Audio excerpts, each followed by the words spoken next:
Cuando la prometida de mi hijo me dijo groseramente que me fuera de la boda porque supuestamente estaba arruinando el ambiente de la celebración, me negué con calma. Luego ella le mintió a mi hijo, diciendo que yo la había golpeado para que él me echara. Solo sonreí y respondí: «Me iré, pero solo contigo, hijo». Al revelar lo que estaba oculto, destrocé sus ilusiones.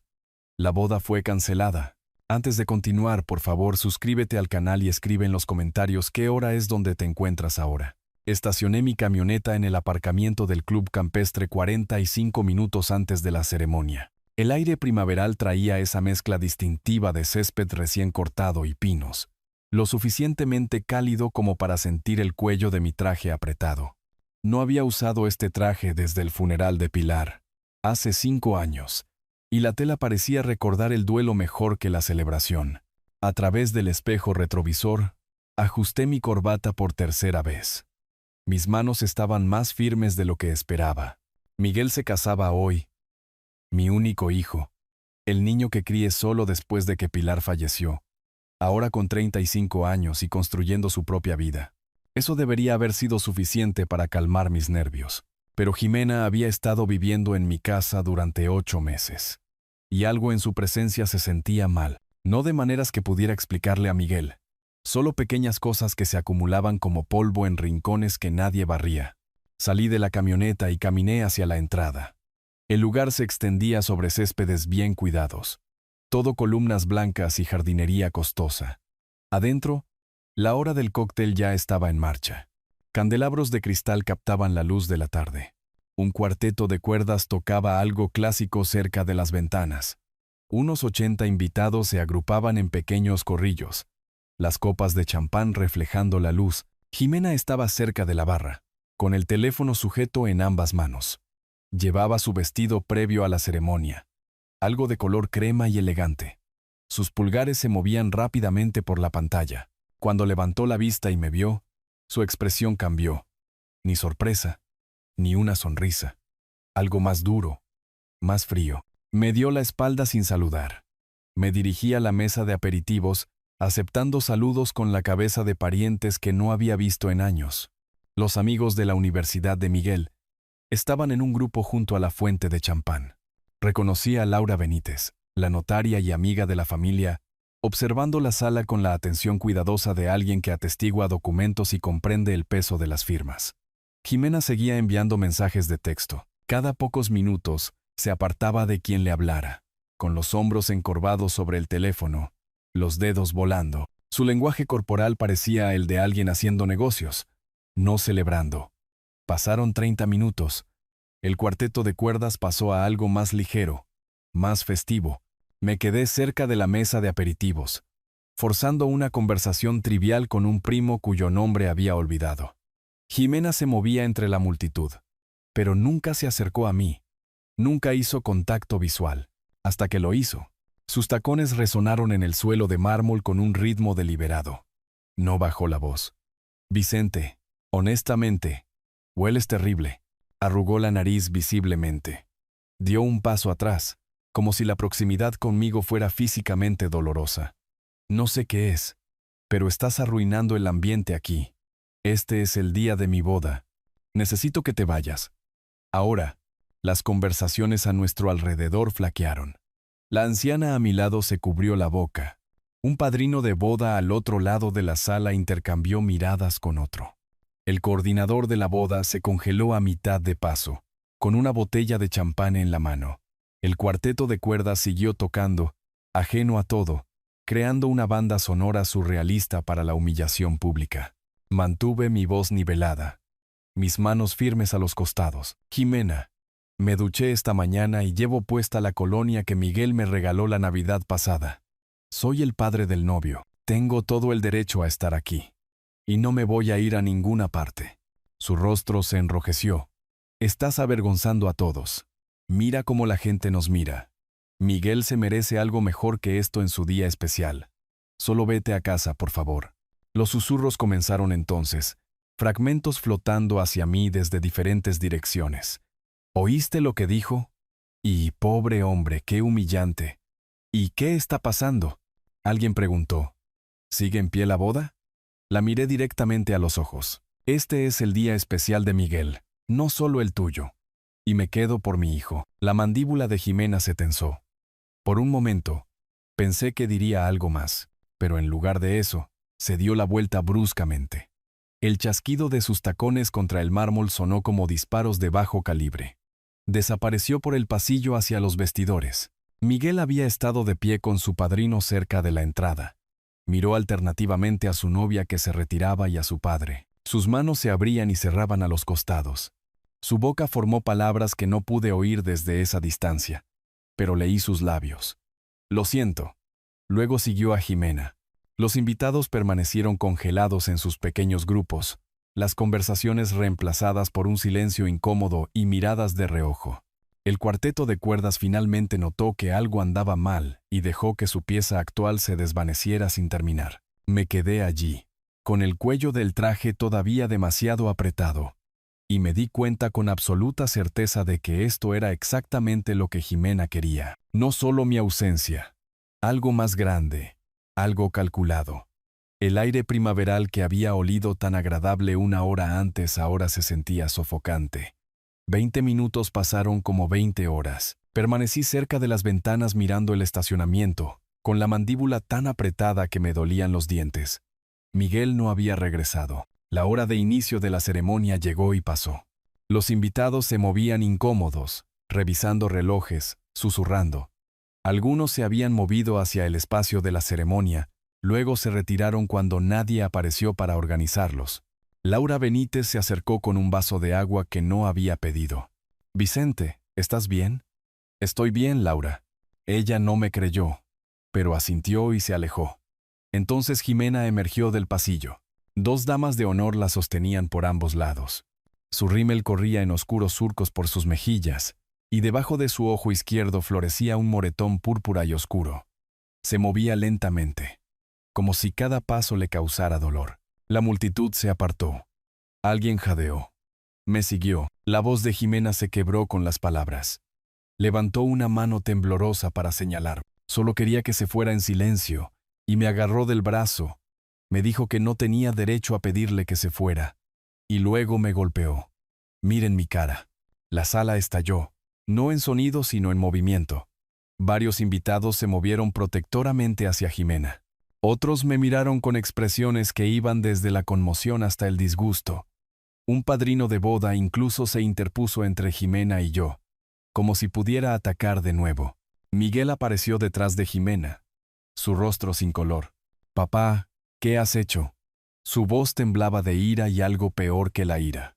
«Traición. ¿La golpeaste? ¿En nuestra boda? Vete. No quiero verte ahora mismo. Solo vete». No me moví. No me defendí. No levanté la voz. La evidencia estaba en mi camioneta. Y discutir aquí no lograría nada. «Me iré, Miguel». Mantuve mi tono medido. «Tranquilo. Pero solo contigo, hijo. 5 minutos. Es todo lo que pido. Papá. 5 minutos». Algo en mi voz debió alcanzarlo porque Miguel miró a Jimena, luego a mí, y asintió una vez. Me siguió a través de las puertas principales. Detrás de nosotros, el zumbido de la conversación conmocionada crecía. Afuera, el aire de la tarde se había enfriado. Las luces del estacionamiento lo teñían todo de un naranja de sodio. Desbloqueé mi teléfono con manos firmes y busqué el archivo de video. «Más vale que esto sea bueno, papá. Jimena está ahí dentro llorando porque tú... Mira esto». Lo interrumpí, extendiéndole el teléfono. «Luego dime quién miente». Miguel tomó el teléfono. La pantalla mostraba la entrada de nuestra casa. Marca de tiempo de la noche anterior. 11:47 de la noche. Jimena apareció en la pantalla. Luego un hombre.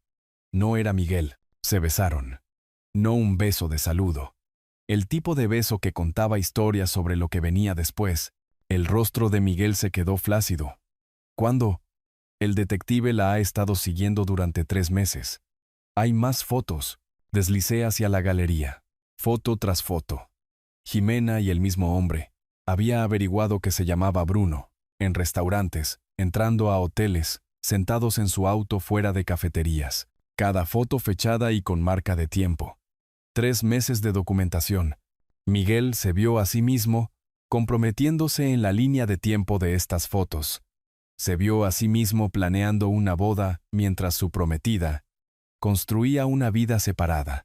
Instalé cámaras hace 4 semanas, dije en voz baja, cuando empecé a notar cosas. El detective se llama Ramón Campos. Ha sido minucioso.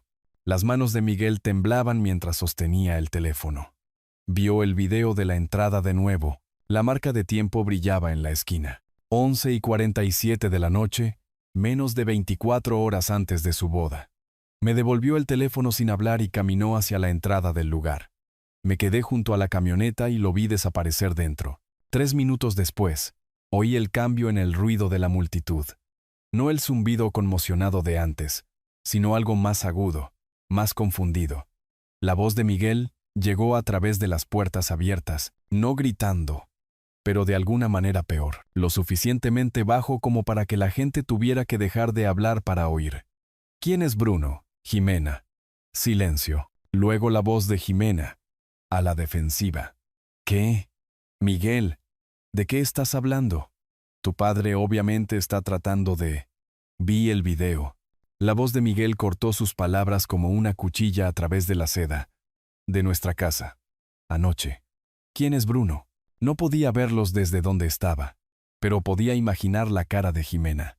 Los cálculos ocurriendo detrás de sus ojos. No sabía de las cámaras. No sabía de Ramón Campos y sus 3 meses de fotografías. Había construido su plan bajo la suposición de que yo era simplemente un obstáculo, no un adversario.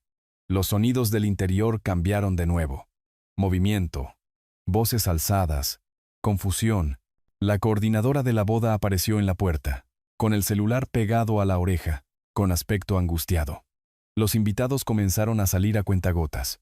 Primero unos pocos, luego más. Caminaban rápidamente hacia sus autos, sin mirarme a los ojos, probablemente preguntándose qué tipo de drama familiar habían presenciado. Laura Benítez salió y se detuvo junto a mi camioneta. Vicente, solo mi nombre, pero tenía peso. Laura, la boda se canceló. Miguel está en shock. Jimena se fue por la puerta de atrás. Está afirmando que alteraste el video de alguna manera, pero nadie la está escuchando. Todos se van. Asentí. ¿Dónde está Miguel? Todavía adentro, sentado en una de las sillas de la ceremonia. Solo, sentado. Debería ir con él. Dale unos minutos, necesita procesar. Me tocó el brazo brevemente. Lamento que esto haya pasado, pero me alegra que tuvieras pruebas. Sin ellas, yo sería el hombre que golpeó a la novia de su hijo en su boda. La historia se habría escrito, permanente como cicatrices. Gracias, Laura. Ella asintió y caminó hacia su auto. Me quedé en el estacionamiento mientras el lugar se vaciaba, viendo a extraños irse con historias que contarían durante años. Las luces del club campestre brillaban contra el cielo que oscurecía, iluminando mesas vacías puestas para la celebración, champán perdiendo el gas en copas abandonadas. Esto era solo el comienzo. Jimena no solo estaba teniendo una aventura, había fabricado ese moretón, planeado esa acusación con precisión teatral. Quería que me arrestaran. Quería a Miguel completamente aislado de mí, lo que significaba que lo que fuera que estuviera planeando iba más allá de la infidelidad. Necesitaba más que fotos ahora. Necesitaba una estrategia, asesoramiento legal, documentación de todo, porque Jimena López acababa de declarar la guerra, y lo había hecho frente a 80 testigos. La diferencia era que ella no sabía que yo me había estado preparando para la batalla desde el día en que sospeché la verdad por primera vez. Pasé la noche en un motel de carretera junto a la autopista principal, del tipo con paredes delgadas, y un letrero de neón que zumbaba como un insecto moribundo. El sueño vino en fragmentos. Cada vez que cerraba los ojos, veía la cara de Miguel en ese estacionamiento, viendo el video, entendiendo que toda su relación había sido construida sobre mentiras. A la mañana siguiente, conduje a casa. El sol de media mañana volvía suave el asfalto. Mi casa estaba en un buen vecindario residencial, un lugar donde ingenieros retirados como yo podían permitirse algo sólido después de 40 años de trabajo. Pilar y yo la habíamos comprado en 1998. La ceremonia de quema de la hipoteca Había sido una de nuestras celebraciones antes de que el cáncer se la llevara. El auto de Jimena ocupaba la entrada. Me senté en mi camioneta, con las manos en el volante, procesando esto. Debería haberse ido, empacado y huido avergonzada después de ser expuesta frente a 80 testigos. En cambio, su sedán plateado estaba allí como una declaración. La puerta principal estaba sin llave. Encontré a Jimena en la sala de estar en el sofá, mi sofá, con un café, revisando su teléfono. No se levantó cuando entré. Ni siquiera levantó la vista de inmediato. Necesitas empacar tus cosas e irte. Hoy. Levantó la vista entonces, y su expresión no tenía rastro de las lágrimas o el victimismo de ayer. Solo calma, casi diversión. No lo creo, Vicente. He vivido aquí por más de un año. Tengo derechos como inquilina. No puedes simplemente echarme. ¿Derechos de inquilina? No estás pagando alquiler. Eres la invitada de Miguel y él ya no está aquí. Jimena dejó su teléfono deliberadamente. Miguel es copropietario de esta propiedad. Soy su invitada. Y él me invitó a quedarme. Necesitarás una orden judicial para desalojarme y eso lleva meses, tal vez más. Copropietario. La palabra aterrizó como un golpe. Caminé hacia la oficina de mi casa. Pasé las fotos de Pilar en las paredes. Pasé los dibujos de la infancia de Miguel que nunca había quitado. Mis manos temblaban mientras abría el archivador. Encontraba los documentos de la propiedad que no había examinado en años. Ahí estaba. La escritura. ¿Mi nombre? Sí, pero junto a él, Miguel Jiménez. Tenencia conjunta, 50-50 de propiedad. Lo recordé ahora. Hace 3 años, la empresa de Miguel había fracasado. Alguna startup tecnológica que quemó el dinero de los inversores y lo dejó debiendo $45,000. Lo había ayudado. Vendí algunas acciones. Le di el efectivo. Le dije que reconstruyera con cuidado. Su contador, un chico recién salido de la escuela de negocios, había sugerido este arreglo. Optimización fiscal, lo llamó. Beneficios de planificación patrimonial. Había firmado sin pensarlo mucho. Miguel era mi hijo. La casa sería suya eventualmente de todos modos. Ahora, esa decisión me atrapaba. Llamé a Miguel 17 veces esa tarde. Cada intento se fue al buzón de voz. En el 18º intento, respondió. Papá, no puedo hacer esto ahora. Estoy en un hotel, necesito tiempo para pensar. No me llames por un tiempo. Ruido de tráfico detrás de su voz.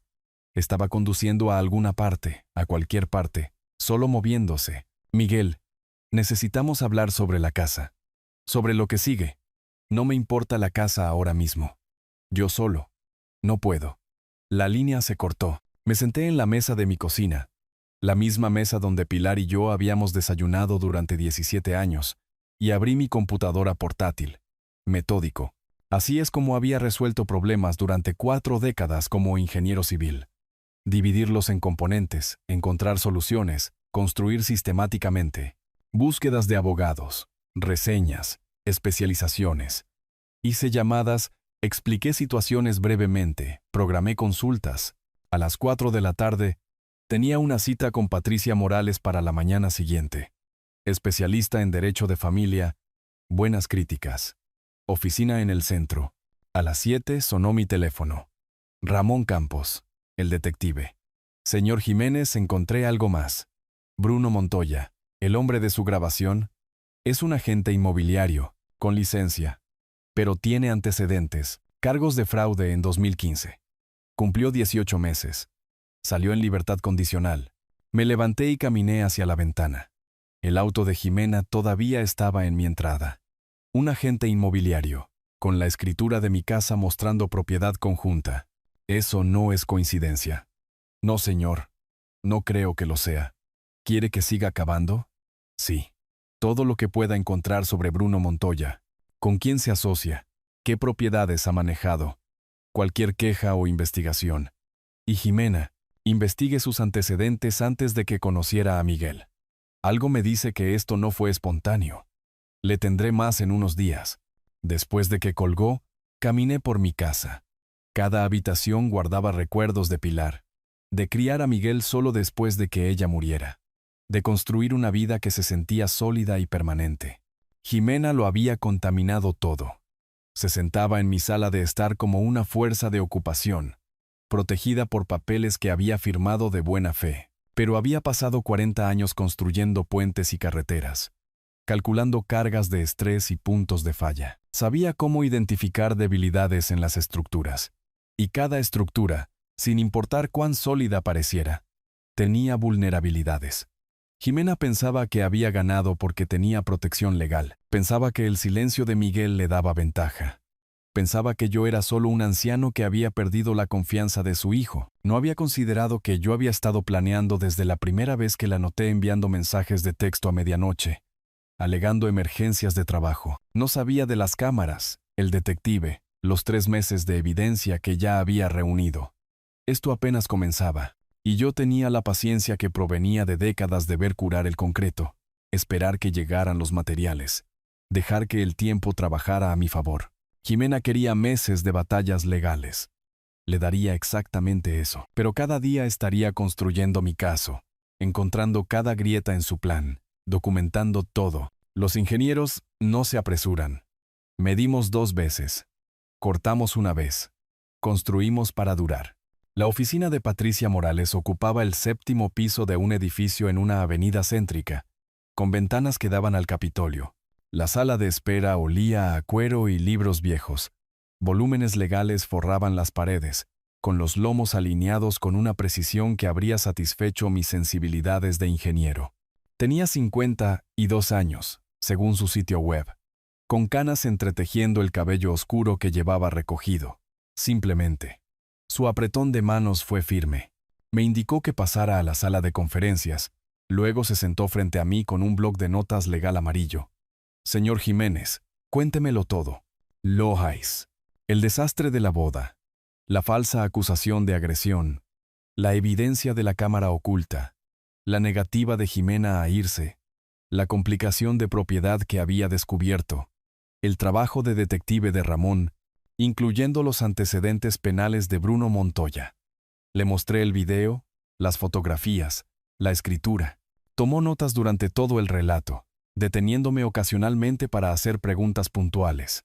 Cuando terminé, dejó su bolígrafo y se reclinó. Señor Jiménez, seré directa. La situación de la propiedad complica esto significativamente. No podemos simplemente desalojarla como una intrusa cuando es, posiblemente, la invitada de un copropietario. Pero Miguel no está apoyando su reclamo. No está aquí.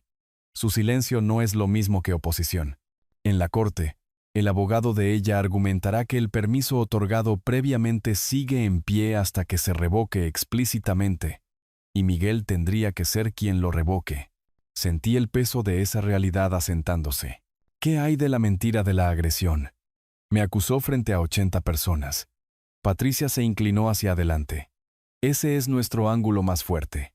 Difamación con múltiples testigos. Si podemos probar que ella fabricó el moretón y la acusación, establecemos un patrón de engaño. No la sacará de inmediato, pero daña su credibilidad para todo lo demás. ¿Cómo lo probamos? Testigos. Cronología. Es probable que el lugar tenga cámaras de seguridad. Solicitaré esa grabación. ¿Y dijo que había personas que pueden confirmar su ubicación? Laura Benítez. Es notaria. Amiga de la familia. Me vio junto a las ventanas cuando Jimena regresó con ese moretón. Varios otros también me vieron. Patricia tomó notas. Necesitaré su información de contacto. Construiremos una cronología que pruebe que usted no pudo haberla atacado. En 3 días, había presentado 2 mociones. Una buscaba desalojar a Jimena como una huésped no autorizada a largo plazo cuya invitación implícita había expirado. La segunda era una demanda por difamación basada en la falsa acusación de agresión. Su asistente legal manejó los archivos del juzgado mientras Patricia contactaba a los testigos. Laura Benítez aceptó de inmediato cuando la llamé. Vicente, por supuesto que testificaré. Estabas parado junto a las ventanas cuando ella regresó. Te vi allí todo el tiempo. Esa chica fabricó ese moretón de alguna manera. Otros 3 invitados, 2 amigos de la Universidad de Miguel y un primo del lado de la familia de Pilar, también aceptaron. Todos me habían visto en el imposible. Luego Jimena contraatacó. Un notificador de procesos llegó a la casa un jueves por la tarde. Estaba en la cocina cuando sonó el timbre. Antes de que pudiera llegar, Jimena abrió la puerta, aceptó un sobre y se volvió hacia mí con una leve sonrisa. «Esto es para ti». Me entregó los papeles. Contramoción alegando acuerdos verbales con el copropietario Miguel Jiménez para residencia indefinida. Contrademanda contra Vicente Jiménez por acoso, angustia emocional y creación de un ambiente de vida hostil. Abogado Marcos Valdés, especializado en derechos de inquilinos. La ley protege a los residentes. Vicente. Incluso a los que no te gustan. Vas a aprender que pelear conmigo fue un error. Mantuve mi voz nivelada. Sal de mi porche. Es el porche de Miguel también. Y mío por ahora. Volvió a entrar, dejando la puerta abierta detrás de ella. Ambos abogados intentaron contactar a Miguel para tomar declaraciones. Él respondió a través de correos electrónicos. Mensajes breves y fríos que cortaban más profundo que cualquier discusión. No daré declaraciones ni testimonio para ninguna de las partes. Jimena vivía allí con mi permiso. Más allá de eso, no tengo nada que decir. Déjenme en paz. Jai. Leí esas palabras 3 veces, sentado frente a mi laptop. Mi hijo reducido a la distancia digital. Demasiado herido para involucrarse. Demasiado abrumado para tomar partido, confirmando lo suficiente para complicarlo todo. Patricia me llamó de vuelta a su oficina 2 semanas después de nuestra reunión inicial. La vista desde su sala de conferencias mostraba el tráfico de la tarde arrastrándose por la avenida principal. Chiaro Quinchienda, ¿a qué nos enfrentamos? En el mejor de los casos, conseguimos una audiencia en 6 semanas. Más probable es que sean de 8 a 10. Luego viene el descubrimiento de pruebas, posibles aplazamientos, apelaciones. Está viendo meses de ella viviendo en su casa. Meses, posiblemente más. La ley aquí favorece la residencia establecida. Ha estado allí más de 1 año. Eso importa. Observé el tráfico abajo. Toda esa gente yendo a casa a sus vidas normales. Sus situaciones domésticas sin complicaciones. ¿Cuáles son nuestras posibilidades? La expresión de Patricia se mantuvo profesional. Vi la honestidad detrás de ella. ¿El caso de difamación? Fuerte. Tenemos testigos, cronología, evidencia de fabricación. Ganaremos eso. ¿El desalojo? Mucho más difícil. Marcos Valdés es bueno en lo que hace. Argumentará protecciones de inquilinos, acuerdos verbales, la copropiedad de Miguel, incluso sin el apoyo activo de Miguel. Su confirmación por escrito de que Jimena vivía allí con permiso le da validez legal. Así que ella se queda mientras luchamos. A menos que Miguel revoque explícitamente su permiso y testifique en ese sentido. Sin su participación, estamos navegando alrededor de una figura central que no se involucrará. Pensé en Miguel en alguna habitación de hotel anónima, o tal vez de vuelta en el trabajo tratando de funcionar a través de la angustia. Había perdido a su prometida por traición. Se había enterado de que su padre la había estado investigando durante meses sin decirle. Había visto su boda convertirse en un espectáculo público de mentiras y exposición. Y ahora ambas partes necesitaban que tomara una posición cuando todo lo que quería era distancia de los escombros. Entonces procederemos sin él, dije. Documente todo lo que Jimena haga. Cada interacción, cada gasto en el que incurra, cada día que ocupe mi propiedad. Construya el caso pieza por pieza. Patricia asintió. Eso es exactamente lo que haremos. Esto será una guerra de desgaste. Señor Jiménez, ella cuenta con que usted se rinda, negocie. Tal vez incluso venda la propiedad y divida las ganancias. Quiere que usted se agote. Me levanté, recogí mis copias de los archivos legales. Construí infraestructura durante 40 años. Carreteras que transportan millones de autos. Puentes diseñados para durar 1 siglo. Entiendo los proyectos a largo plazo. En la puerta, me volví. Una cosa más. El detective descubrió que el novio de Jimena es un agente inmobiliario con una condena por fraude. Eso no es coincidencia. Hay un plan más grande aquí. Siga buscando. Patricia tomó nota. Lo haré. Y Vicente. Documente todo. Todo lo que ella diga, haga. Cada persona que visite. Está construyendo evidencia para dentro de meses. Conduje a casa en la oscuridad, sabiendo que Jimena estaría allí, ocupando mi espacio, confiada en sus protecciones legales. Pero la confianza construida sobre el engaño siempre tenía grietas, y yo había pasado toda una vida aprendiendo a encontrarlas. 3 semanas después de la batalla legal, mi teléfono sonó mientras revisaba los registros de impuestos de la propiedad en el pequeño apartamento que había alquilado cerca del centro. El número de Ramón Campos. Señor Jiménez, tengo algo. Es más grande de lo que pensábamos. Jimena y Bruno no solo tenían una aventura, estaban llevando a cabo una estafa inmobiliaria, y su casa era el objetivo. 20 minutos después, estaba sentado frente a Ramón en una cafetería en el sur de la ciudad, lejos de cualquier lugar donde Jimena pudiera estar. Había elegido un reservado en la esquina, lejos de otros clientes. 2 tazas de café solo humeaban entre nosotros, ambas intactas. Muéstreme. Ramón deslizó una carpeta de manila sobre la mesa. Registros telefónicos, obtenidos legalmente a través de una orden judicial. Lea la conversación del 15 de abril. Eso es 6 semanas antes de la boda. Abrí la carpeta. Transcripciones. Páginas de ellas, organizadas por fecha. Cada conversación entre 2 números de teléfono, identificados como pertenecientes a Jimena López y Bruno Montoya. Mis manos se apretaron sobre el papel mientras comenzaba a leer. 15 de abril, 11:47 de la noche. Jimena. Miguel está completamente de acuerdo con que la casa sea de propiedad conjunta. De hecho, cree que está ayudando a su padre con los impuestos. El viejo no tiene idea de que estamos preparando el mayor día de pago de nuestras vidas. Bruno. ¿Y aceptará vender? ¿Estás segura? Jimena. Puedo convencer a Miguel de hacer cualquier cosa. Una vez que estemos casados, le daré 6 meses. Luego empezaré a hablar de cómo necesitamos nuestro propio lugar. Cómo la casa de su padre tiene demasiados recuerdos. Bruno. Miguel no sospecha nada. Esto va a funcionar perfectamente. Hojeé más páginas, conversación tras conversación, abarcando 4 meses. Discusión de valores de mercado.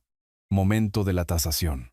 Cómo presentarle la venta a Miguel como algo financieramente inteligente. Jimena riéndose de lo dulce y confiado que era Miguel. Bruno describiendo cómo su compañía fantasma manejaría la compra. Luego revender la propiedad en semanas. Mi mandíbula trabajaba en silencio. Volví atrás. Releí secciones. Mi mente de ingeniero catalogando la evidencia metódicamente. Esto no era pasión o mal juicio. Esto era premeditación. Cálculo. Traición a escala industrial. Planearon esto durante meses. Mi voz salió más tensa de lo que pretendía. Ramón se inclinó hacia adelante. Años, en realidad. Jimena apuntó a Miguel específicamente. Investigó los registros de su propiedad. Sabía sobre el acuerdo de propiedad conjunta. Sabía que la casa estaba pagada. Esto no fue al azar. Sacó otro documento. Una tasación de la propiedad. Profesional. Detallada, encargada por el propio Ramón a través de la agencia de detectives. Su casa vale $680,000. El precio de venta planeado a la compañía fantasma de Bruno, Propiedades Soluciones, S.A., iba a ser de $425,000.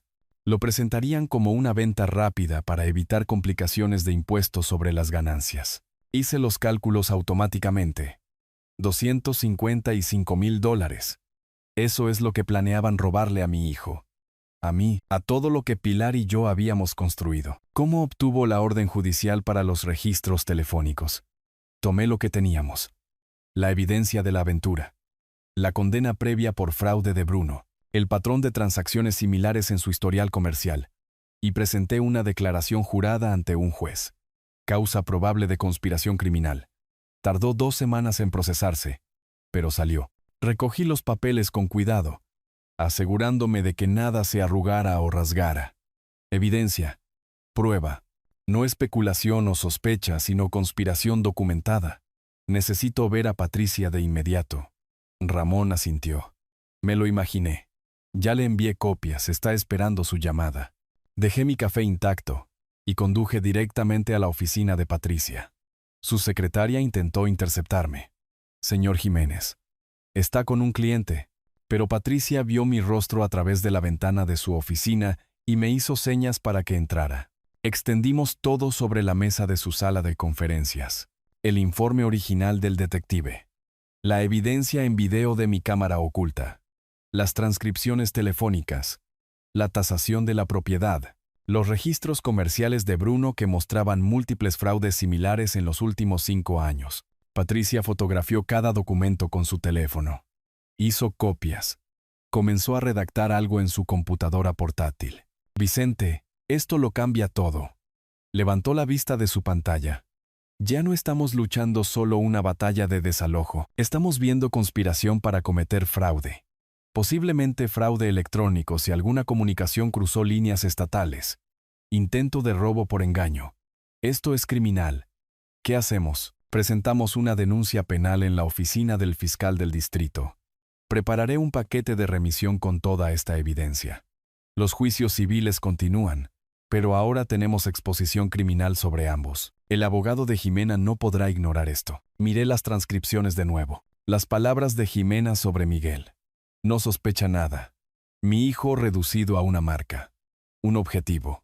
Alguien para ser usado y descartado una vez que su utilidad expirara. Quiero que los procesen. A ambos. La expresión de Patricia era seria pero satisfecha. El fiscal tomará esa decisión.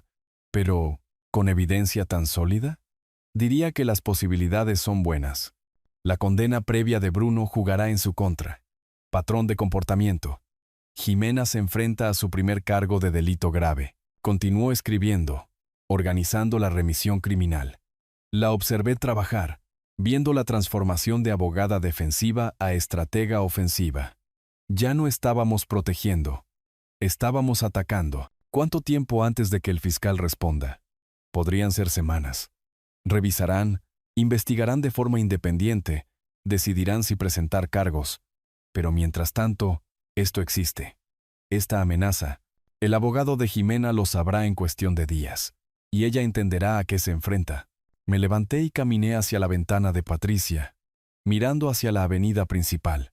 En algún lugar de ahí fuera, Jimena estaba sentada en mi casa, probablemente confiada en sus protecciones legales, creyendo que había superado a un anciano que no entendía las complicaciones modernas. No había contado con la investigación metódica, con la paciencia, con alguien dispuesto a construir un caso ladrillo por ladrillo hasta que la estructura fuera inexpugnable. Presente todo, dije. Denuncia penal. Demanda civil ampliada. Cualquier otra cosa que se le ocurra. Ya no estoy defendiendo mi hogar, Patricia. Estoy desmantelando toda su operación. Ella asintió una vez. Considéranlo eco. Salí de su oficina mientras el sol se ponía sobre la ciudad, volviendo dorado el edificio del Capitolio. Mañana, Jimena se enteraría de que los muros se estaban cerrando, que su confiada posición legal acababa de convertirse en un posible enjuiciamiento por delito grave. Y en algún lugar, en cualquier hotel en el que se hubiera aislado, Miguel seguía sin saber que toda su relación no había sido más que un elaborado plan de robo. Eso dolía más que cualquier cosa que Jimena me hubiera hecho a mí. Pero la verdad tenía su propio cronograma. Y yo había aprendido hacía mucho tiempo que algunas estructuras tardaban años en construirse adecuadamente. 2 días después de que Patricia presentara la remisión de la denuncia penal a la oficina del fiscal del distrito del condado, el abogado de Jimena debió notar el aumento de la actividad legal. Marcos Valdés habría recibido copias, entendido las implicaciones. Cargos criminales significaban tiempo potencial en la cárcel, no solo multas financieras o sentencias civiles. Jimena necesitaba protección. Necesitaba a Miguel. Me enteré de su contraataque 3 días después, cuando la camioneta de Miguel se detuvo frente a mi edificio de apartamentos de alquiler con tanta fuerza que los neumáticos chirriaron. Observé desde mi ventana cómo salía. Cerraba la puerta de un portazo. Se dirigía a la entrada subiendo las escaleras en lugar de tomar el ascensor. Su lenguaje corporal se anunció antes de que llegara a mi puerta. El golpe fue duro, agresivo. Abrí y encontré a mi hijo transformado. No el Miguel devastado y retraído del desastre de la boda. Este era alguien seguro, enojado, protector. Papá, necesitas detener esto. Todo. Las demandas, las denuncias penales, todo. Miguel, entra. Siéntate.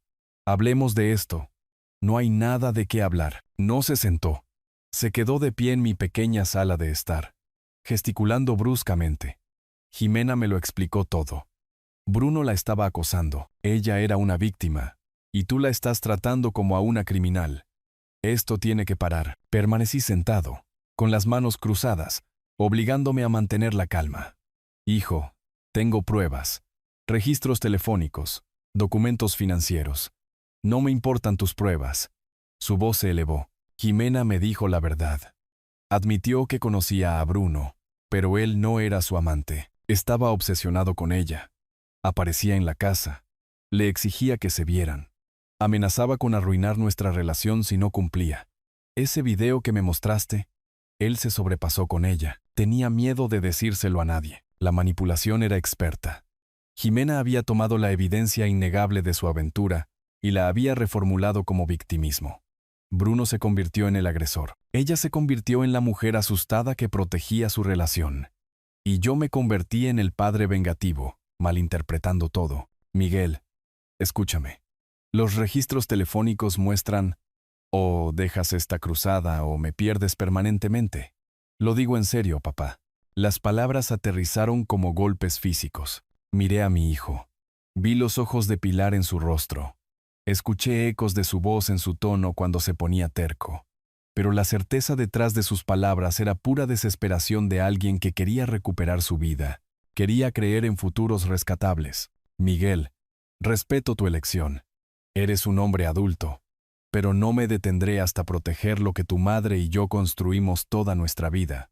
Esa casa, esta familia. No dejaré que me la roben. Entonces estás eligiendo una casa sobre tu hijo. No, hijo. Estoy eligiendo la verdad. Espero que algún día lo entiendas. La mandíbula de Miguel se tensó. Hemos terminado aquí. Se volvió hacia la puerta. Me levanté. Di un paso adelante. Miguel. Se detuvo, pero no se dio la vuelta. Te quiero. Eso no cambiará. No importa lo que decidas. La puerta se cerró detrás de él. No de un portazo. Se cerró con firmeza, deliberadamente. De alguna manera, ese cierre controlado se sintió peor que la rabia. Me quedé en mi pequeño apartamento de alquiler, rodeado de muebles de segunda mano y cajas de documentos. Y sentí todo el peso del aislamiento. Pilar se había ido hace 5 años. Miguel se había ido ahora también, eligiendo las mentiras de Jimena sobre la evidencia, la manipulación sobre la verdad. Por primera vez desde que esto comenzó, sentí algo cercano a la derrota. Pero solo por un momento. Caminé hacia mi teléfono. Hice 2 llamadas. Primero a Patricia. Patricia, soy Vicente. Miguel acaba de irse. Está del lado de Jimena. Amenazó con testificar por ella, con cortar lazos conmigo por completo si continúo. ¿Y qué quieres hacer? Miré las cajas de evidencia apiladas contra mi pared. Transcripciones, fotos, registros financieros, documentación de una conspiración que había apuntado a mi hijo tan despiadadamente como un depredador apunta a su presa. Continuamos. Con todo, necesito pruebas tan claras que ni siquiera Miguel pueda negarlas. Cueste lo que cueste. La respuesta de Patricia llegó sin dudar. Entonces no le daremos más opción que ver la verdad. Coordinaré con Ramón. Si Jimena y Bruno son así de audaces, cometerán errores. La gente que hace estafas siempre lo hace. La segunda llamada fue a Ramón Campos. Ramón, Miguel ha elegido el lado de Jimena.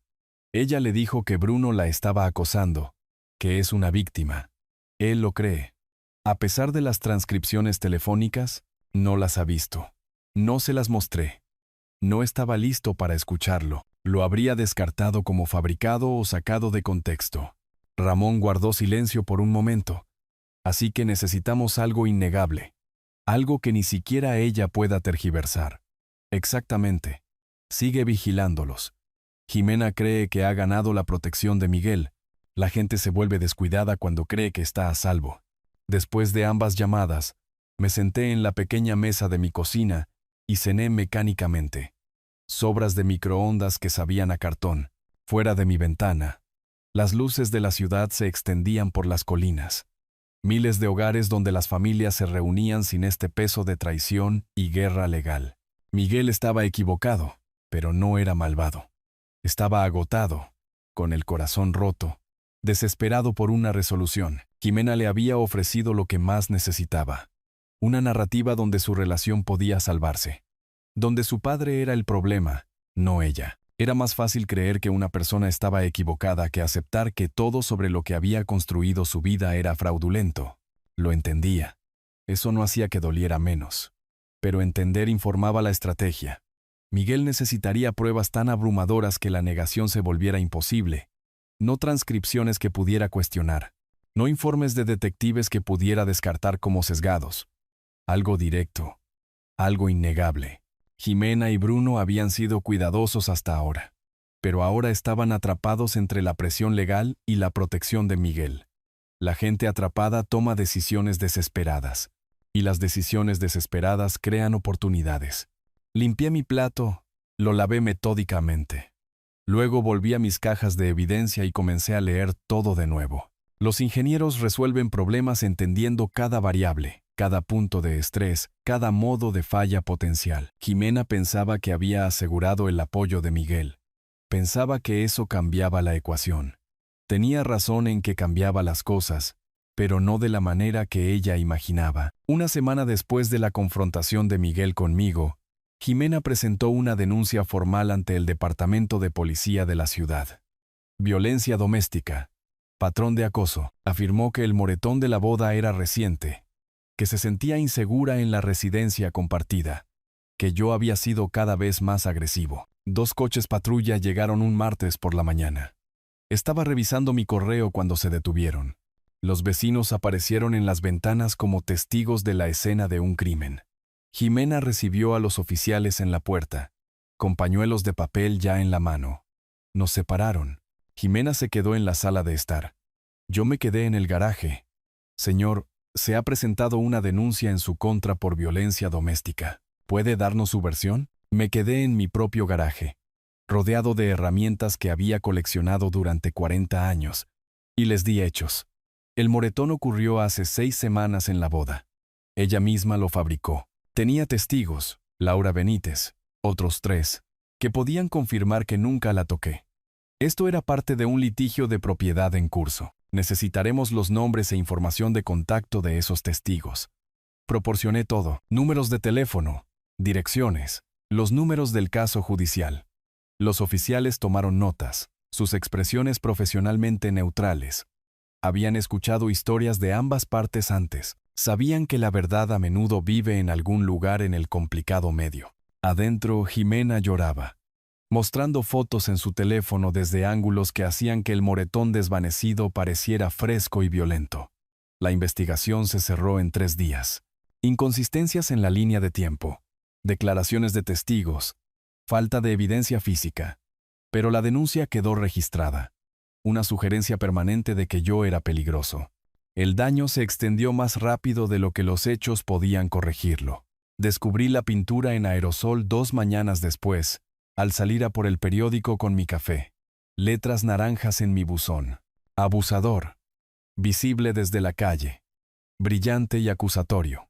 Me quedé allí, el café enfriándose en mi mano, y lo fotografié metódicamente desde todos los ángulos antes de buscar suministros de limpieza en el garaje. Un vecino que conocía desde hacía 15 años, cruzó la calle en lugar de pasar junto a mí por la acera. Otra, cargando compras en su auto, me vio y se apresuró a entrar sin su saludo habitual. Escuché susurros en la ferretería. Es él.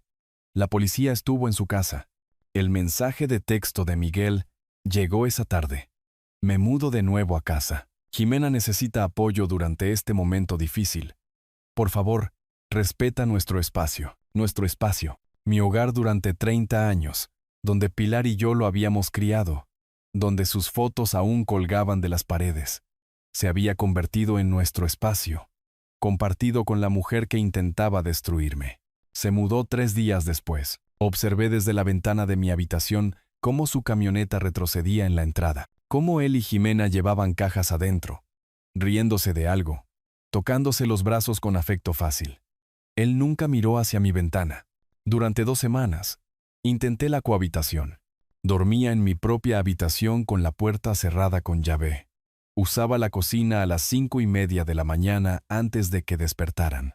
Trabajaba en mi taller del garaje en proyectos que no necesitaba hacer solo para tener un lugar donde existir. Jimena se aseguró de que cada momento fuera hostil. Cambió la cerradura del dormitorio principal. Ahora su habitación y la de Miguel. Ponía música hasta tarde en la noche, el bajo retumbando a través de las paredes. Hacía que Bruno la visitara abiertamente para tomar café, asegurándose de que los viera sentados juntos en mi sofá, su brazo casualmente drapeado sobre los cojines traseros. Una noche, al pasar junto a ellos en el pasillo, escuché a Jimena susurrarle a Bruno: «Apenas está aquí, unas semanas más, y probablemente se dará por vencido y firmará todo. Esto está funcionando perfectamente». Encontré un apartamento al día siguiente.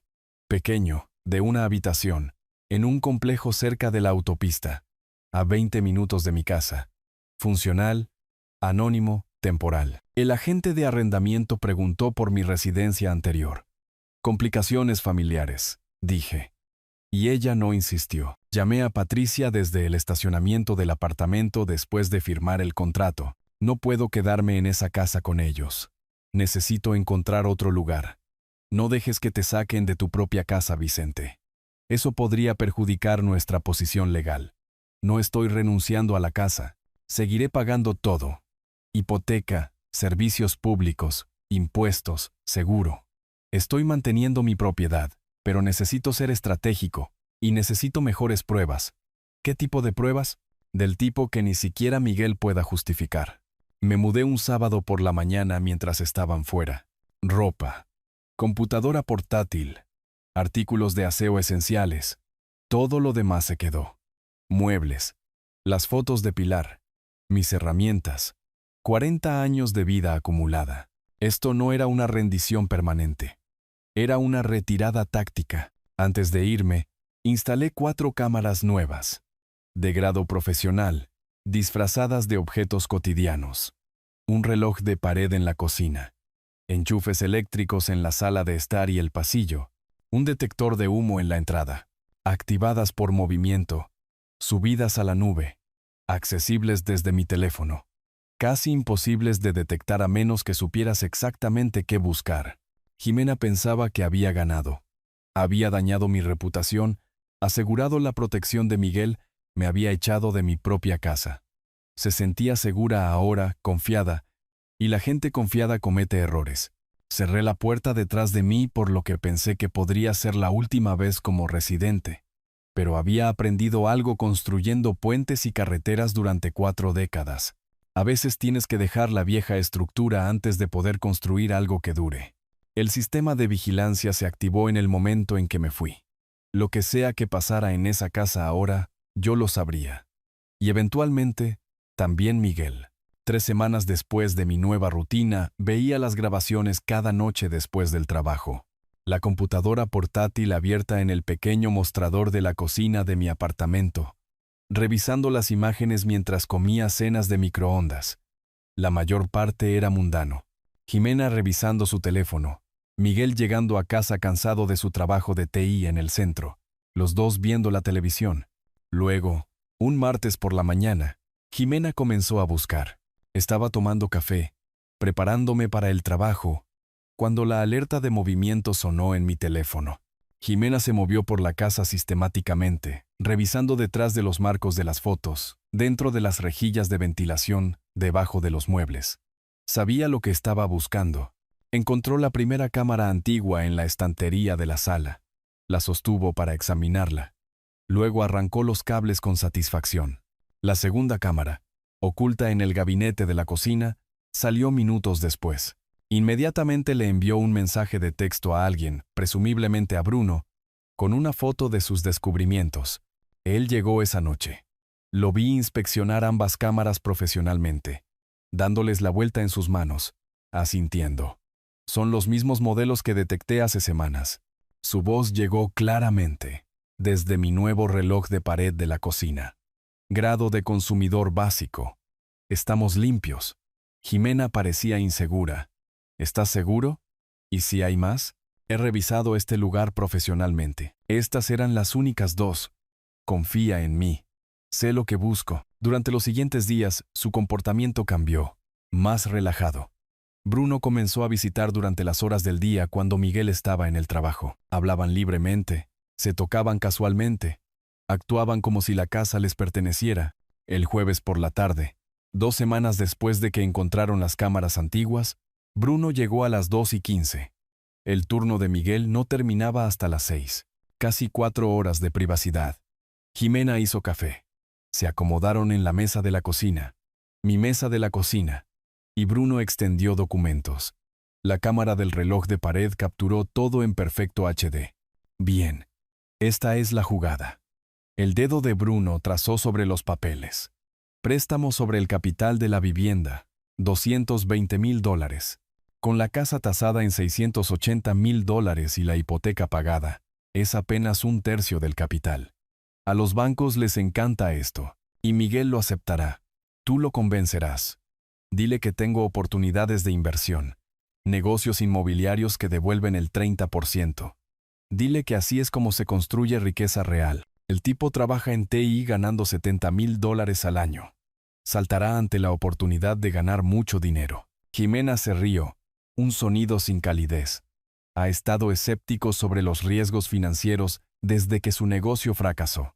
Por eso sigue ganando $70,000 al año. Bruno se reclinó en mi silla. Puso los pies en otra. Es cauteloso, lo que lo convierte en el blanco más fácil con el que he trabajado. La gente cautelosa quiere tanta seguridad que creerán cualquier cosa que la prometa. No puedo creer que de verdad piense que lo amo.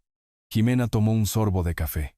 Después de todo, la evidencia de la aventura, el desastre de la boda, todavía me aceptó de vuelta. Esa es la belleza de objetivos como Miguel. Quieren tanto la fantasía que ignorarán la realidad. Su padre le mostró un video de nosotros, y aún así eligió creer tu historia de acoso. Jimena negó con la cabeza, sonriendo. Ingenuo no es suficiente. Patético se acerca más. Mirando desde mi apartamento, mis manos se cerraron en puños. Mi mandíbula se apretó tanto que me dolieron los dientes. Pero no aparté la mirada.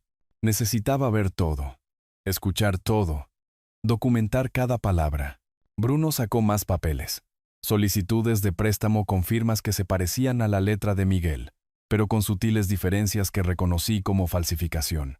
6 meses continuó Bruno. Obtenemos el préstamo.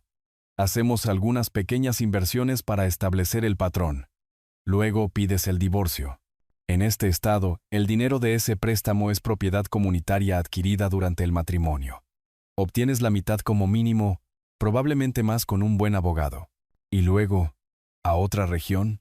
¿Un nuevo comienzo? A otra región. Nombres nuevos, vidas nuevas. Tendremos más de 100,000 cada uno, más lo que podamos sacar del acuerdo de divorcio. No está mal para un año de trabajo. Discutieron detalles. ¿A qué banco acercarse primero? ¿Cómo Jimena se lo presentaría a Miguel? Cronología de las inversiones. La propiedad de alquiler en la otra región que Bruno ya había asegurado bajo un nombre falso. Cuando mencionan a Miguel de nuevo, llamándolo un tonto ingenuo que merece lo que le espera, cierro los ojos brevemente, no por debilidad, por el esfuerzo de permanecer sentado, de no conducir de vuelta a esa casa, de recordar que la rabia no lograba nada sin estrategia. A las 3:47, Bruno se fue. Estaba hablando por teléfono con Patricia antes de que su auto saliera de la entrada. Te estoy enviando un video. Míralo ahora, Jimena y Bruno, en mi casa, planeando estafar a mi hijo por más de $200,000. Silencio al otro lado mientras ella lo abría en su computadora. Luego una larga exhalación. Vicente, esto es exactamente lo que necesitábamos. Conspiración para cometer fraude, fraude de préstamos, robo de identidad. Si usan esos nombres falsos, y la parte sobre Miguel, él escuchándolos burlarse de él de esa manera, ¿será suficiente? ¿Esto finalmente le abrirá los ojos? Si esto no lo hace, nada lo hará. ¿Cuándo quieres mostrárselo? Miré la pantalla de mi laptop, congelada en una imagen de Jimena y Bruno, riéndose en la mesa de mi cocina. Documentos extendidos entre ellos, como planos para un robo. Pronto. Pero primero, quiero asegurarme de que tenemos todo legalmente protegido. Quiero que los acusen, Patricia. A ambos. Cargos criminales que se mantengan. Coordinaré con Ramón y la oficina del fiscal. Con las transcripciones telefónicas, y ahora este video, tenemos conspiración desde múltiples ángulos. Las firmas falsificadas en esas solicitudes de préstamo. Eso es un delito grave separado. Después de colgar con Patricia, llamé a Ramón, le envié los archivos. Lo vi ver el video en tiempo real a través de nuestra videollamada. Vi su expresión endurecerse cuando Bruno llamó a Miguel el blanco más fácil. Son criminales, dijo Ramón en voz baja. Profesionales. Esta no fue la primera estafa de Jimena. Y definitivamente no fue la de Bruno. ¿Puedes probar eso? Dame 3 días. Investigaré más a fondo los antecedentes de ambos.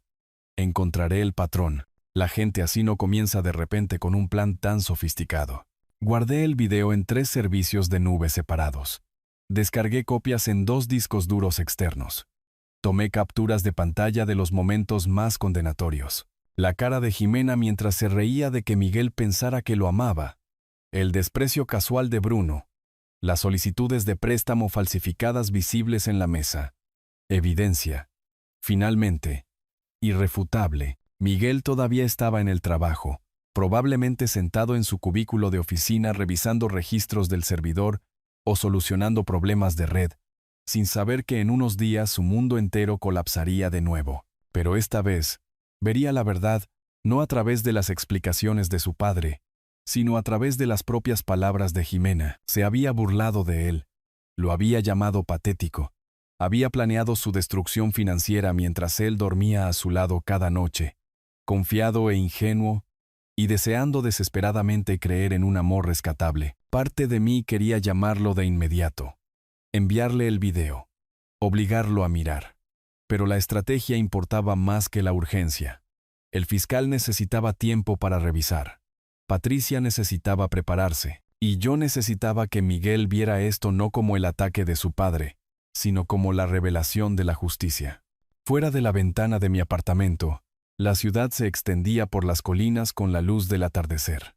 En algún lugar de esa expansión, Jimena y Bruno se sentían seguros, exitosos, a centímetros de su mayor día de pago. No tenían idea de que los muros ya se habían cerrado a su alrededor. 2 días después de obtener el video, le envié a Miguel un mensaje de texto. ¿Podemos hablar? No sobre los asuntos legales. Solo un café. En lugar de la calle 6, si lo recuerdas. La cafetería guardaba historia. Los sábados por la mañana antes de Jimena, Miguel y yo nos reuníamos allí, discutiendo todo, desde decisiones de carrera hasta los playoffs de baloncesto o nada importante en absoluto. Solo padre e hijo compartiendo tiempo. No sabía si respondería. A la mañana siguiente llegué temprano. Elegí el reservado junto a la ventana, el que siempre usábamos. Pedí 2 cafés solos antes de que llegara, como a ambos nos gustaba. Sin azúcar, sin crema. Revisé mi reloj repetidamente. Las 9 de la mañana se convirtieron en las 9:15. Tal vez no vendría. Entonces apareció en la puerta. Se veía terrible. Ojeras oscuras bajo los ojos. Pérdida de peso visible en su rostro y cuello. Me vio, dudó, luego cruzó la sala y se deslizó en el reservado sin hablar. No estaba seguro de si vendría, dijo finalmente. Me alegra que lo hayas hecho. ¿Cómo estás? Se rió amargamente. Esa es una pregunta complicada. El trabajo está bien. Todo lo demás. Dejó la frase en el aire, mirando su café. Hablamos con cautela durante 10 minutos. Su último proyecto en el trabajo. Una migración de servidor que estaba causando dolores de cabeza. La ola de calor. El tráfico en la autopista principal. Todo seguro. Todo sin sentido. Entonces puse mi tableta sobre la mesa entre nosotros. Antes de que digas nada, solo mira esto. Por favor. Después de que lo hayas visto, si quieres irte, lo entenderé. Pero necesitas verlo. Había preparado el video, con el volumen ajustado lo suficientemente alto para que él lo oyera. Pero no para otros clientes. Presioné play y giré la pantalla hacia él. Su rostro pasó por etapas mientras miraba. Confusión primero. Jimena y Bruno en la mesa de la cocina. Documentos extendidos entre ellos. Luego reconocimiento mientras entendía lo que estaba viendo. Horror cuando Bruno mencionó la cantidad del préstamo sobre el capital de la vivienda. La voz de Jimena llegó claramente. El tipo trabaja en TI ganando $70,000 al año. Saltará ante la oportunidad de ganar mucho dinero. La respuesta de Bruno. Por eso sigue ganando $70,000 al año. Es cauteloso, lo que lo convierte en el blanco más fácil con el que he trabajado. Miguel se inclinó hacia adelante, atento, como si la proximidad a la pantalla pudiera cambiar lo que estaba sucediendo. Entonces Jimena se rió, ese sonido particular que lo perseguiría, y dijo, «No puedo creer que de verdad piense que lo amo». Su mano temblaba. Su taza de café traqueteaba contra el platillo. Pero siguió mirando. Cuando el video terminó, silencio. Miguel miró la pantalla en blanco durante lo que pareció un minuto completo. No hablé. No presioné. Solo esperé. ¿Cuándo fue esto? Su voz salió ronca. El jueves por la tarde, hace 4 días, mientras estabas en el trabajo. Ha estado en mi cama todas las noches desde entonces. Hablaba más para sí mismo que para mí. Sonriéndome, besándome, planeando robarme. Lo siento, hijo. Lo siento mucho. Sacó su teléfono con manos temblorosas. Revisó los mensajes. Giró la pantalla hacia mí. Un mensaje de texto de Jimena enviado ayer. Bruno mencionó algunas oportunidades de inversión. Tal vez deberíamos hablar de ese préstamo sobre el capital de la vivienda de nuevo. Podría ser nuestra oportunidad de construir algo realmente. Realmente lo está haciendo, dijo Miguel. Todo lo que dijeron en ese video. Lo está haciendo ahora mismo. ¿Qué quieres hacer? Me miró entonces. Realmente me miró por primera vez en semanas. ¿Qué hago, papá? Dime qué hacer. Podemos llevar esto a la policía ahora mismo, presentar cargos formales, o puedes ir a casa a enfrentarla tú mismo. Pero si la enfrentas primero, negará todo. Tal vez destruya pruebas, probablemente desaparezca. Necesitamos actuar legalmente de inmediato si vamos a detener esto. Miguel dejó su teléfono con cuidado. Me llamó patético. Me llamó idiota. Nunca me amó en absoluto. No, hijo. No lo hizo. Lo siento, pero no. Se quedó allí sentado procesando, reconstruyendo toda su comprensión de los últimos 2 años. Cada recuerdo ahora sospechoso. Cada momento recategorizado como manipulación. Vamos a la policía, dijo finalmente. Daré una declaración. Testificaré. Lo que necesites.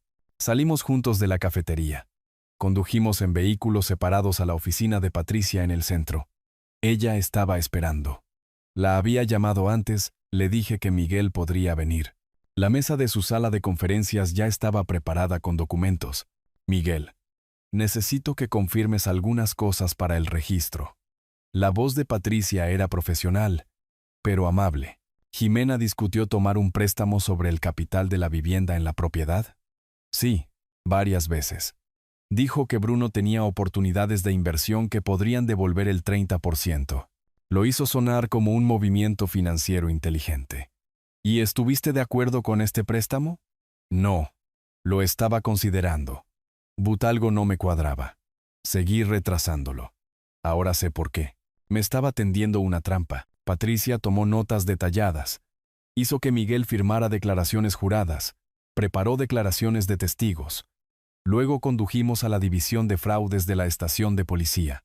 Ramón Campos nos recibió allí. Nos guió a una sala de entrevistas con un dispositivo de grabación sobre la mesa. Señor Jiménez, en sus propias palabras describa su relación con Jimena López. ¿Y cuándo comenzaron las discusiones sobre el préstamo? Miguel habló claramente. Su mente de profesional de TI, organizando la información incluso bajo estrés emocional. Describió cómo conoció a Jimena hace 2 años. Cómo se mudó. La introducción gradual de Bruno como asesor financiero. La creciente presión sobre el préstamo. Mencionó ella a Bruno Montoya específicamente en relación con estas inversiones. Sí. Lo posicionó como un agente inmobiliario exitoso con grandes contactos, alguien que podría ayudarnos a construir riqueza. Lo hizo sonar profesional, creíble. No. Miguel hizo una pausa. No lo que realmente era. La declaración tomó 1 hora. Cuando salimos, Ramón me llevó a un lado. El asistente del fiscal está revisando todo ahora. Tu video, las transcripciones telefónicas, el testimonio de Miguel, con la condena previa de Bruno y la violación de la libertad condicional, lo tenemos bien sujeto. A Jimena también. Al final del día, Ramón llamó. Tenemos la aprobación. Órdenes de arresto para ambos. Bruno Montoya por conspiración para cometer fraude. Intento de robo de identidad y violación de la libertad condicional. Jimena López como cómplice. Además, estamos agregando cargos por el informe falso de agresión de la boda.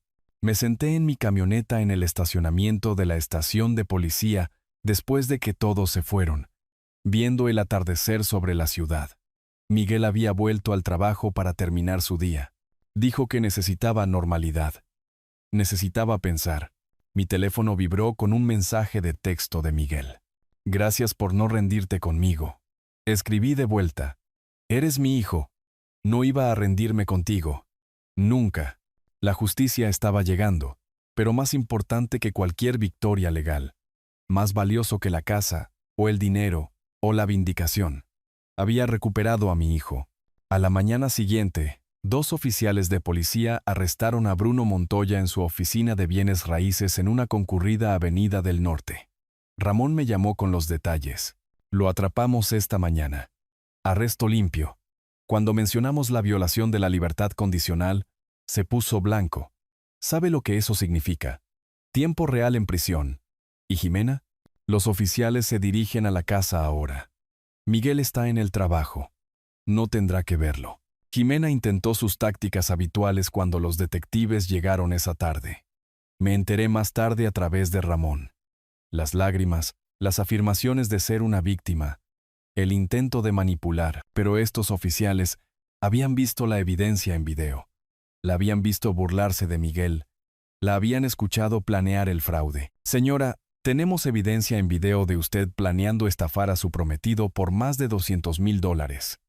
Necesita venir con nosotros ahora. Fue fichada y liberada bajo fianza esa noche, pero el impulso legal había cambiado irreversiblemente.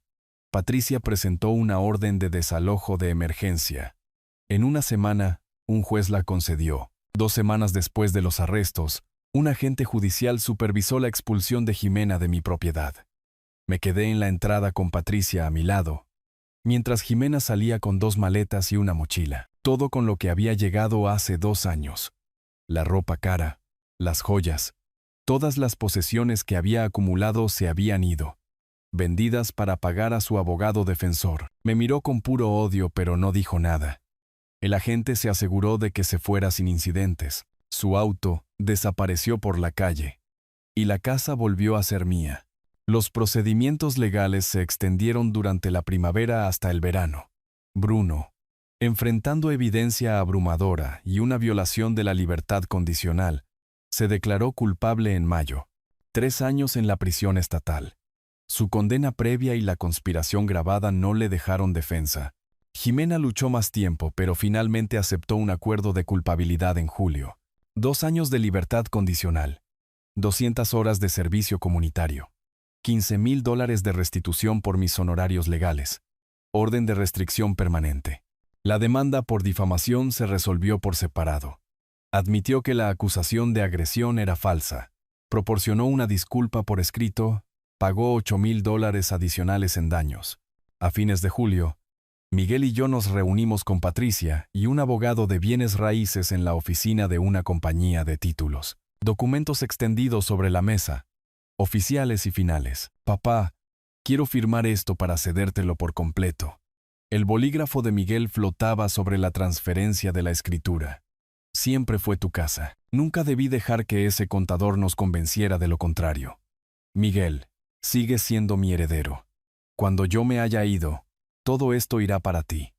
Eso no ha cambiado. Lo sé, pero mientras estés aquí, debería ser tuya. Sin complicaciones, sin propiedad conjunta. Solo tuya. Firmó. La notaria selló.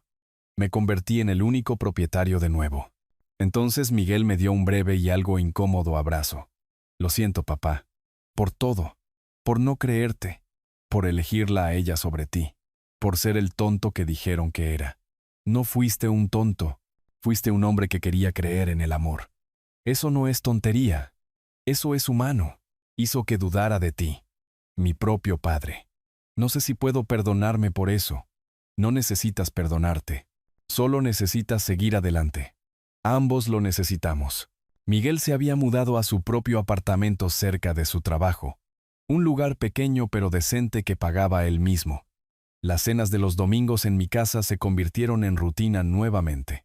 La primera fue forzada, comida principalmente en silencio. La segunda incluyó conversación sobre el trabajo. Para la tercera, nos reímos de algo en la televisión. El progreso fue incremental pero real. A principios de agosto, me mudé completamente de regreso a casa. Cambié todas las cerraduras. Hice que limpiaran la casa profesionalmente. Abrí todas las ventanas para ventilar el residuo de la traición. Desempaqué mis cajas del apartamento temporal. Reclamé mi espacio. La casa se sintió mía de nuevo. En una cálida tarde a mediados de agosto, me senté en mi porche trasero, viendo el atardecer pintar el horizonte de la ciudad de naranja y púrpura. El verano se desvanecía hacia el otoño. Las cigarras cantaban su canción vespertina. La camioneta de Miguel entró en la entrada. Vino por detrás, trayendo 2 tazas de café de nuestra cafetería de la calle 6. Nuestro lugar, restaurado, me entregó una taza. Se acomodó en la segunda silla a mi lado. Nos sentamos en cómodo silencio, viendo la luz desvanecerse del cielo. Gracias, papá. Su voz era baja, por no rendirte. Con la casa, con la lucha legal, conmigo. Eres mi hijo. No iba a rendirme contigo. Nunca. Lo sé ahora. Debería haberlo sabido entonces. Más silencio. Cómodo ahora, no cargado de tensión o acusaciones no dichas. Solo padre e hijo, compartiendo espacio y tiempo. El café está bueno, dije. Mismo lugar. Mismo pedido. Algunas cosas deberían seguir igual. El atardecer se profundizó a púrpura, luego a azul oscuro. Las luces se encendieron en toda la ciudad. En algún lugar de ahí fuera, Jimena estaba cumpliendo su libertad condicional, aprendiendo que las consecuencias eran reales. Bruno estaba en una prisión estatal. Su carrera destruida, su libertad perdida por años. El sistema de justicia había funcionado cuando se le presentó evidencia irrefutable. Pero sentado aquí con mi hijo, viendo la noche caer sobre la ciudad, me di cuenta de que la justicia no era la verdadera victoria. La casa no era la verdadera victoria. El triunfo legal no era la verdadera victoria. Miguel era la verdadera victoria. Mi hijo sanó lo suficiente como para sentarse a mi lado. Nuestra relación dañada pero en reparación, rota pero no destruida. Había elegido la verdad sobre las mentiras cómodas. Había encontrado el coraje para enfrentar sus errores y seguir adelante. Puse mi mano en su hombro brevemente. Él asintió, entendiendo todo lo que no podía decir. Las cigarras cantaban. El café aún estaba caliente, y después de meses de guerra, manipulación y traición, finalmente había paz. No una paz perfecta. Ambos llevábamos cicatrices, pero una paz honesta, construida sobre la verdad y la paciencia, y la negativa a entregar lo que más importaba. La casa era mía. Se había hecho justicia, y lo más importante, había recuperado a mi hijo. Eso era suficiente. Si te gustó esta historia, por favor, dale me gusta a este video. Suscríbete al canal y comparte tus impresiones de esta historia en los comentarios. Para escuchar la siguiente historia, haz clic en el recuadro de la izquierda. Gracias por vernos.